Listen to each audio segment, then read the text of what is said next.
Marguerite Derricks. She is a recipient of 4 MTV Movie Awards, 3 American Choreography Awards, an NAACP award, and is distinguished as the only choreographer in history to have won 3 consecutive Emmys.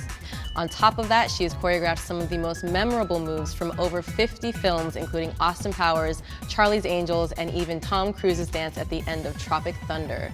I am your host, Galen Hooks. Marguerite, thank you for being here. It's good to be here. So I want to start off by clearing the record. It's no secret that everybody finds you intimidating, including myself. I used to find you intimidating. I mean, back in the day, you used to wear these sunglasses and you would sit in the middle of the room in a director's chair with your platform Pradas, and it was just so intimidating, but there's actually a story behind it, right? Well, yeah, I'm blind as a bat. So those dark glasses are prescription glasses, and back in that time, I didn't like wearing contacts.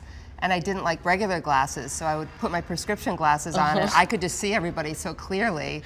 But I guess it put up like a wall, and it was quite intimidating. I see pictures of myself and I go, oh my God, like it's midnight and I still have the glasses on. It kind of served a good purpose for me because I started to work as a choreographer rather young, and I think it helped me to, at that time, get a sense of control and respect from people, and I don't think I have to go to that extreme anymore. Tell me about you. What were you like as a kid? I was a disaster. I was a young me. I'm from Buffalo, New York.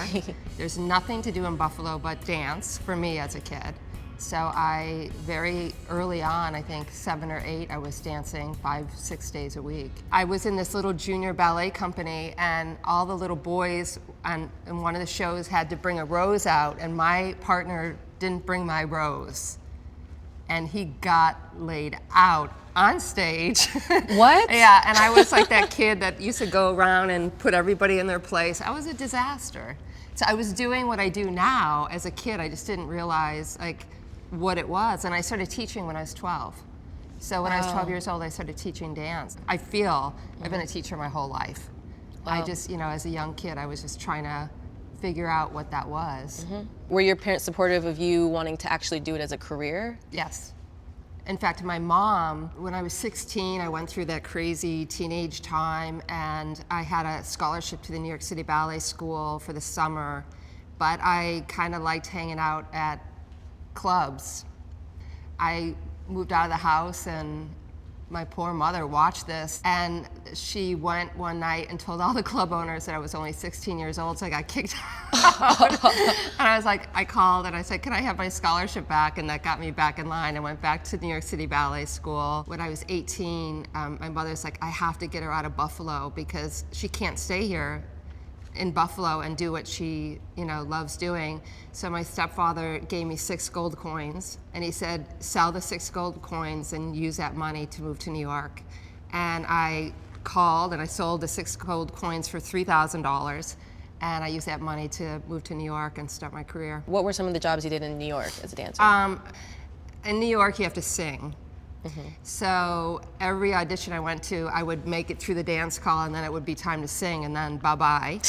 And my first job was Kiss Me Kate with Maurice Hines and Robert Goulet, and they didn't make me sing at the audition. And so I made it down to the final 6, and they needed 5. And everybody was getting the call that they got the job, but I didn't get the call.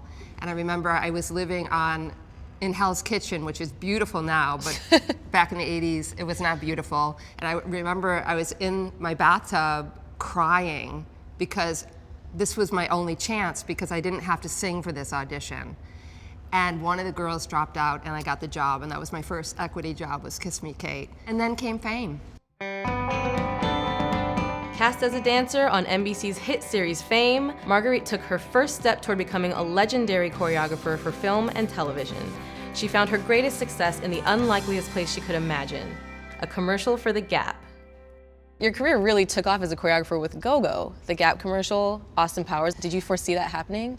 Oh no, I actually had a psychic tell me that. What? When I was doing striptease with Demi bought a session as a gift for me, and she said, you are going to be famous for an ad. And I was like, famous for an ad? I don't know what that means. I did this Gap Go-Go commercial. It aired the night of the Oscars.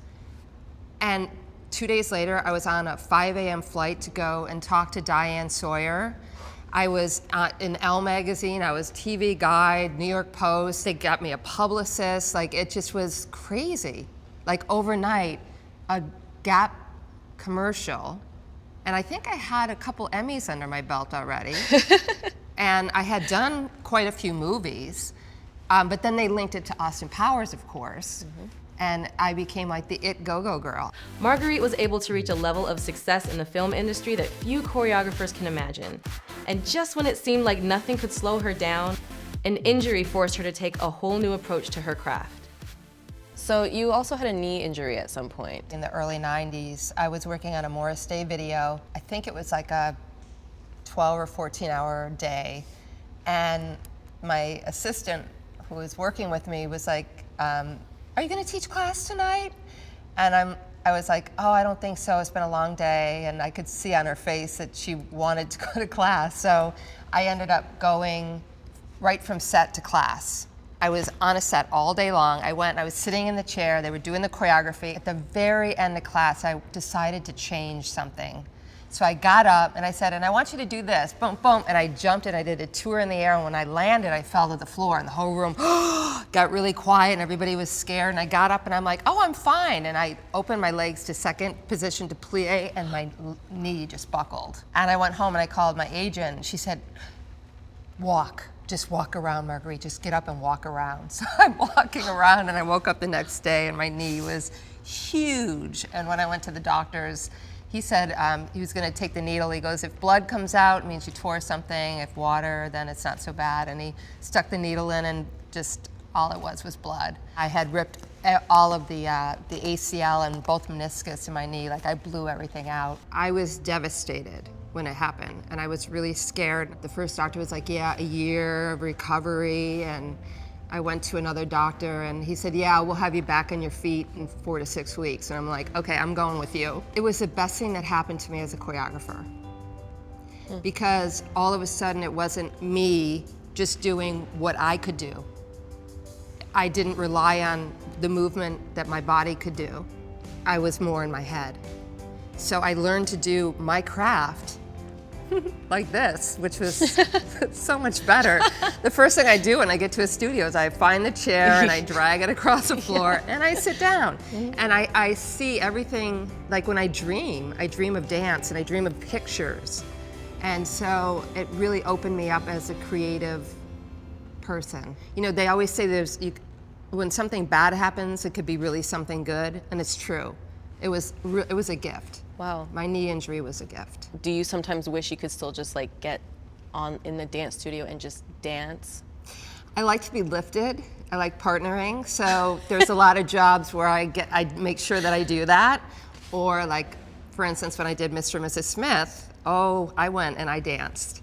I took Brad and I brought a really good looking guy for Angie, and I was like, I am not gonna miss this opportunity. I got all up and through there, but I don't miss it. I don't miss doing it all the time. And when I need to get off with dance, I definitely do that. Cool. Yeah. You've won a ton of awards. You've gotten great recognition over the years for your work. Do you feel like choreographers deserve even more recognition, like a category at the Oscars, or when you get the award, Yes. you should be televised? Tell me about your thoughts on that. Yeah, there was, back in the day, there was an Academy Award for choreography. And the choreographers used to get their awards, even at the Tony Awards. They're not getting them on the televised program anymore. And that's the one thing I really love about working in New York, is that the choreographer, when you look at the poster, it's the choreographer and the director's names are there. So in New York, like the choreographer, the importance has always, the light has always been shining on the choreographer in New York. Why they would change that at the Tonys blows my mind. Because when people go to see theater, or when people watch a movie, the dance, no matter how big or how small, when I did Little Miss Sunshine, my dance routine at the end helped them to finish that storytelling and helped them to finish the movie. They didn't know how to end it. And the directors have been so generous to say that about my idea for her to do a strip routine. I mean, that came from me, because as choreographers, it's not just steps, it's our ideas and it's our storytelling, because that's what we do through dance. So why that wouldn't be recognized in the same way that a director or someone else is on the film blows my mind. It's not right. I've spent my whole career fighting for rights for dancers and choreographers, and I will always be very vocal about that, because it is important. And it feels good to get the recognition for what we do. You're a legend in the industry. You've got so many awards, done so many films, but it all stems from your love of dance. And you've said before that dancing makes you feel like that dream you have when you're flying. Does it still make you feel that way? What does dance mean to you? You know, sometimes you get caught up when you get really busy, and I'm working on 3 or 4 projects at a time. You just get caught up in the work, and it kind of makes me step back, and I took time to go inside again. And I have such a renewed love for what I do. And now when I go to work, I feel like I'm flying again. So I feel like I'm on a high again. Like I'm just loving what I do so much. Thank you for joining us today. That was fantastic. Thank you guys for watching. Make sure you click subscribe so you can stay up to date with Marguerite and our other top choreographers here, as well as all of us here at D Studio. If you have any questions for Marguerite that I didn't get to today, you can post them below. You can post them on Facebook or Twitter. We will get you answers. Thank you for watching. See you next time. Bye.